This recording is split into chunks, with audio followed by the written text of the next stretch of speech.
abirirwa biba abantu babibisha ijambo ry'Imana. Iyo bumvise umuntu avuze ukuri akigisha abantu ati gutanga, utanga umutima wawe wonyene ubikoheje atagahato kagiyemo. Inyigisho ziterabwoba ngo udatanze ibi ngo uzocika amaguru, ngo Imana izokwica abana, ngo gihogware imikoshi. Toka.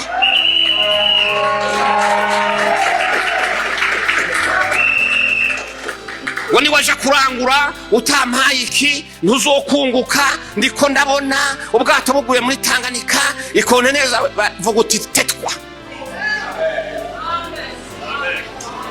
Imana si umutekamutwe.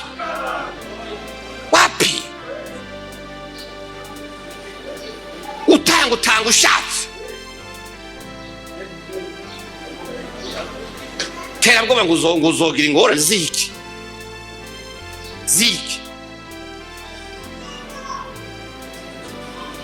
Ngo n'ububandi kugusengera zanaye, kugushingira mu bukwe banza usorora zanaye, ngo nibimaze by'abaherezi bijaye. Abaherezi baracari he? Igisha abantu gukunda Imana, igisha abantu kumenya uko Imana ibagenzereza. Bonyene bazomenya ko ivyo bafise n'ubuntu bafise ari Imana, hanyuma imitima yayo babwira ati amen. Gira icyo ukoza ukufasha kugira. Thanks for watching.